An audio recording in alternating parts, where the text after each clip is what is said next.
जो नदीम के कोच भी रहे हैं और अरशद नदीम ने काफ़ी हिस्सा उनके साथ अपनी ट्रेनिंग का गुजारा है। उनसे इस हवाले से बात करते हैं। फाजिल हसन बुखारी साहब, बहुत शुक्रिया आपके वक्त का। सबसे पहले तो मुझे फरमाइएगा थोड़ा सा अपने बारे में और अरशद नदीम का जो आपके साथ सफ़र रहा है उस हवाले से बताइएगा।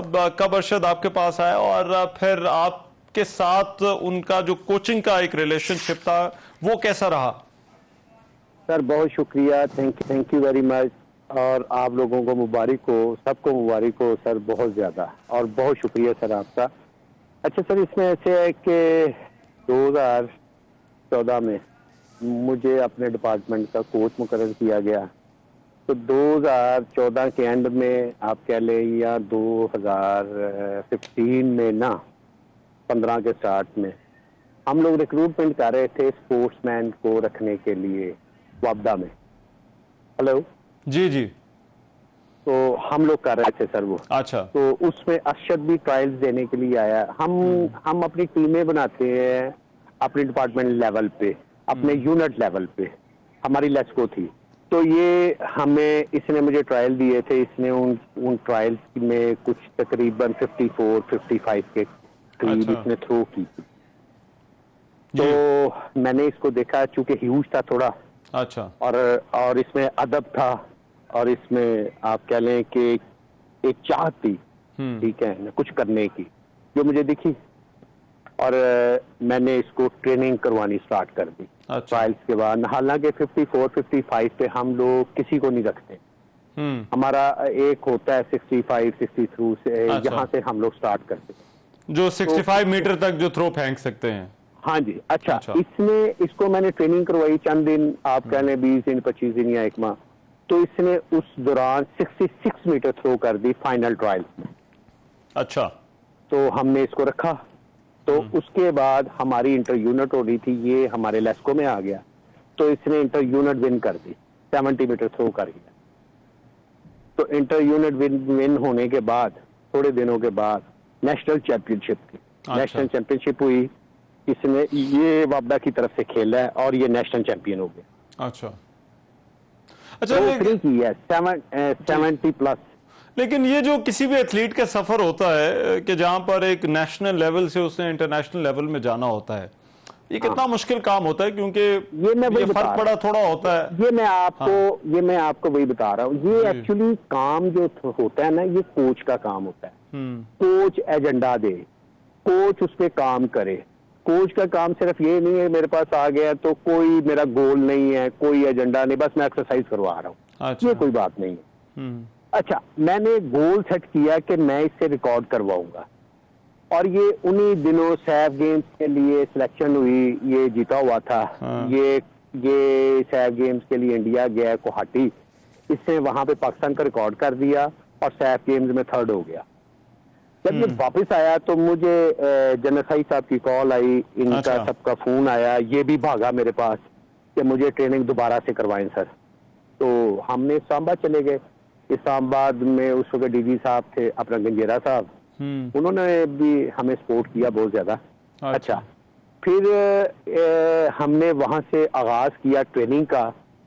तो उसके बाद वर्ल्ड इस्लामिक गेम्स ही आई थिंक सो। अच्छा। वर्ल्ड इस्लामिक गेम्स के लिए हम उधर रुके।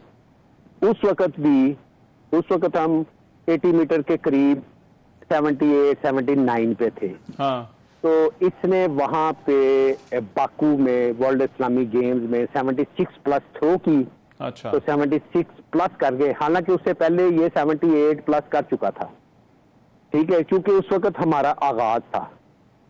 तो इसने वहां पे थ्रो की 76 प्लस, और ये वहां पे आई थिंक सो 2nd हुआ है। अच्छा। या 3rd हुआ है जी। और उस वक्त भी वर्ल्ड इस्लामिक गेम्स में सिंगल मेडल इसी का ही था। तो जब ये वापस आया ना, तो हमने एक अहद किया कि यार हमने ओलंपिक में जाना है, मगर हम जाएंगे क्वालिफाई करके। अच्छा। हमने क्वालिफाई कर लिया। क्वालिफाई तो खैर हमने किया जाके 19 में। उसके बाद एक जगार्ता गेम्स हुई, एशियन गेम्स। अब एशियन गेम्स आपको पता है ओलंपिक के बाद उनका नाम है जी। ओलंपिक वहां पे जगार्ता में हमने 28 साल के बाद हम लोगों ने वहां पे मेडल निकाला, और अच्छा। वो भी मेडल इस अकेले का ही था। ठीक। बिल्कुल। ये 28 की बात, सही, सॉरी अपना 18 की बात है, 28 साल के बाद। अच्छा, वहां पे अब हम आए ना, तो मैंने इसको बोला, अरशद एक चीज करते हैं, हमने क्वालिफाई करना है, ओलंपिक खेलनी है। पिछली ओलंपिक हमारे हाथ से निकल गई है, ये ओलंपिक हमने खेलनी है, हमने क्वालिफाई करके चलते हैं ताकि हमें कोई रोक ही ना सके। ये पूरा पुरअज़म और जनाब नियत पाक और है तो खैर नेक बच्चा ये सर, क्या बात है। अच्छा, इसमें नो डाउट सर। अच्छा, ये अदब और नेक इसमें एंड है। ठीक। अच्छा, वहां पे हम इन्होंने उन दिनों यानी कि दूसरे छोटे मोटे जितने कंपटीशन में कुछ वर्ल्ड कुछ ये वो, हम इन्होंने भेज दिया हमें खटमंडू सैफ गेम्स। और क्वालिफिकेशन वहां पे उस वक्त डिस्टेंस था 85.50। अच्छा, हम लोगों ने वहां पे थ्रो कर दी 86.29। अच्छा। तो ये इसका सफर रहा, तो लेकिन इसमें यकीनन इसमें कोचेस की बड़ी मेहनत होती है और कोचेस सर रीढ़ की हड्डी है, बड़ा अमल दखल होता है। लेकिन जाहिर बात है पाकिस्तान में इस टैलेंट को ढूंढना, इसको जाहिर बात है प्रमोट करना, ये अगर बड़ा सर अहम काम है। आपने अगर कुछ अचीव करना है ना, तो आपके उस्ताद और शागिर्द की सेम पेज पे हो, फिर अच्छा, फिर आप ये कुछ हो कर सकता सकते है। हैं। चले, राइट, बहुत शुक्रिया। फयाज खालिद साहब हमारे साथ मौजूद थे और वो अरशद नदीम के कोच रहे हैं, बात कर रहे थे। मेरे साथ इस वक्त रशीद अहमद साकिब साहब भी मौजूद हैं और उन्होंने भी जो है वो अरशद नदीम की कोचिंग की है, उसके साथ रहे हैं वो। रशीद अहमद साकिब साहब, बहुत शुक्रिया। आप अपने बारे में बताइए, आपका अरशद नदीम के साथ जो है वो ताल्लुक कैसा रहा और अभी ये आपके पास कब आया था, और आपका जो कोचिंग का इसके साथ जो है वो सफर जो है वो कितना था? मैं अरशद नदीम मेरे साथ जो तकरीबन मेरे पास 2011 से 2015 तक मेरे पास था। अच्छा, तो उस वक्त 2011 में उसकी उम्र तकरीबन 14 साल थी। तो जब इसको मैंने मियां चन्नू में इवेंट करवाए थे एथलेटिक्स के स्कूलों के, तो उसमें इसने मुख्तलिफ गेमों में हिस्सा लिया, जिसमें शॉटपुट भी था, जेवलिन भी था, हर्डल भी थी और लॉन्ग जंप वगैरह सब किए। मगर 2 इवेंट में इसने गोल्ड किया था, जेवलिन और डिस्कस की और शॉटपुट में। तो उसके बाद फिर ये मेरी कस्टडी में आ गया। मैंने देखा भी इसका कद भी लंबा है, इसके बाजू भी लंबे हैं। अच्छा, तो ये आलमी स्तर पर पाकिस्तान का नाम रोशन कर सकता है अगर ये जेवलिन में आए। तो फिर इसको मैं जेवलिन में ले गया और इसकी तकरीबन 4 साल तक इधर मियां चन्नू में ट्रेनिंग हुई और मैं मेरी कस्टडी में रहा। उसके बाद फिर ये जब पंजाब विन किया तो उसके बाद फिर लेक्सो में इसको भर्ती करवा दी। अच्छा, मगर ये जब बच्चे आपके पास आते हैं तो इनमें से क्या वजह है कि कुछ बच्चे आगे निकल जाते हैं और वो इंटरनेशनल लेवल पर, जिस तरह से अरशद नदीम का एक केस है, वो आगे चले जाते हैं और कुछ उस तरह से नहीं आगे जो है वो निकल सकते? आपके ख्याल में इसकी सबसे बड़ी वजह जो है वो क्या है? ये इसका मसला तो ये है ना भी इधर सहूलियात ना काफी हैं। तो जो खिलाड़ी होते हैं ज्यादा ये गरीब घरानों के होते हैं खिलाड़ी।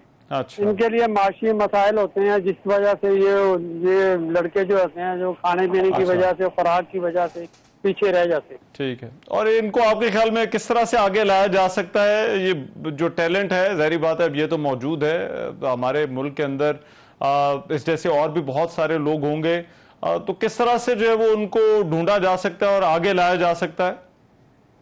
इसका तो जो है ना ग्रास रूट लेवल पे जो है ना इनको तलाश किया जाए। स्कूलों में जब लड़के की उम्र 13 साल और लड़की की उम्र 12 साल, इस उम्र से अगर कोई खिलाड़ी अगर ढूंढने वाले इनको देखें तो स्कूलों में ये मिल सकते हैं। तो इस उम्र में जो कोई लड़का अच्छा खिलाड़ी नजर आए तो उसकी ट्रेनिंग जो है, उसके वालिदैन का कद भी देखना चाहिए।